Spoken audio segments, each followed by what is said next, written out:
മഹാനായ അനസ് ഇബ്നു മാലിക് അൽ അൻസാരി റളിയല്ലാഹു അൻഹു പറയുന്നു, ലമ്മാ കാന اليوم الذي دخل فيه رسول الله المدينة أضاء منها كل شيء.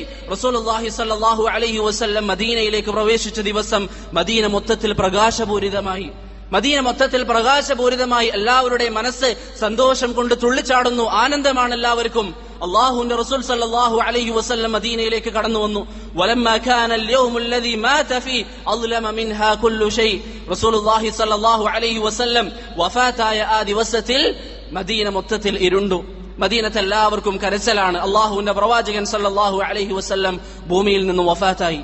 ചരിത്രത്തിന്റെ കിതാബുകൾ നിങ്ങൾ പഠിച്ചാൽ, അള്ളാഹുവിന്റെ റസൂലിന്റെ ചരിത്രം ക്രോഡീകരിക്കപ്പെട്ട ഗ്രന്ഥങ്ങൾ വായിച്ചു നോക്കിയാൽ ഏകദേശം എല്ലാ ചരിത്രകാരന്മാരും ഏകോപിച്ചിരിക്കുന്ന അഭിപ്രായമാണ് ആ റസൂൽ സല്ലല്ലാഹു അലൈഹി വസല്ലം വഫാത്തായത് റബീഉൽ അവ്വൽ 12-നാണ്. ഏകദേശം ഒട്ടുമിക്ക ചരിത്രകാരന്മാരും യോജിച്ച വിഷയമാണ് നബി സല്ലല്ലാഹു അലൈഹി വസല്ലം വഫാത്തായത് റബീഉൽ അവ്വൽ 12-നാണ്. ഇനി നമ്മൾ ചിന്തിക്കുക, എങ്ങനെ നമ്മൾക്ക് ആ ദിവസം ആഘോഷിക്കാൻ സാധിക്കും?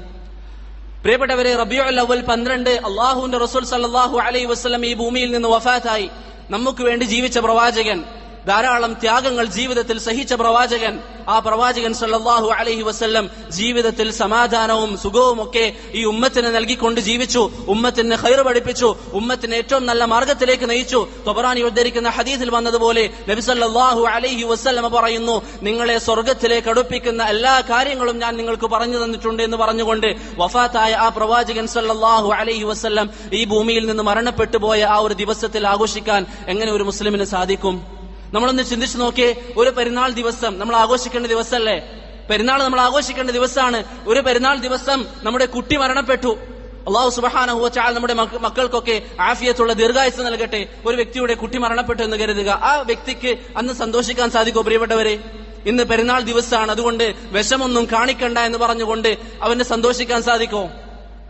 മനുഷ്യന്റെ മനസ്സിന് അല്ലാഹു നൽകിയിരിക്കുന്ന ഒരു സ്വഭാവമാണ് എപ്പോഴും വേദനകൾ സന്തോഷങ്ങളെ അതിജയിക്കും. വേദനകൾ സന്തോഷങ്ങളെ അതിജയിക്കും. മഹാനായ റസൂലുള്ളാഹി സ്വല്ലല്ലാഹു അലൈഹി വസല്ലം വഫാത്തായ ദിവസമാണ് റബീഉൽ അവ്വൽ 12. ആ ദിവസത്തിൽ ആഘോഷങ്ങൾ നടത്താൻ, ഘോഷയാത്രകൾ നടത്താൻ, അന്യ സ്ത്രീകൾ പലതരത്തിലും അല്ലാഹു അനുവദിക്കാത്ത രൂപത്തിൽ വരാൻ, മിക്സായ പല പരിപാടികൾ നടത്താൻ, മ്യൂസിക്കായ പാട്ടുകൾ പാടാൻ, പ്രിയപ്പെട്ടവരെ എങ്ങനെ നമ്മൾക്ക് സാധിക്കും? അല്ലാഹുവിന്റെ പ്രവാചകൻ വഫാത്തായ ദിവസം, നമ്മൾ കരയേണ്ട ദിവസം. നബി സല്ലല്ലാഹു അലൈഹി വസല്ലം പറഞ്ഞു, സത്യവിശ്വാസികളെ, നിങ്ങൾക്ക് എന്തെങ്കിലും ബുദ്ധിമുട്ടുണ്ടായാൽ എന്റെ മരണം നിങ്ങൾ ചിന്തിക്കുക. ഫഇന്നഹാ മിൻ അഅ്ളമിൽ മസാഇബ്. അതാണ് ഏറ്റവും വലിയ മുസീബത്ത്.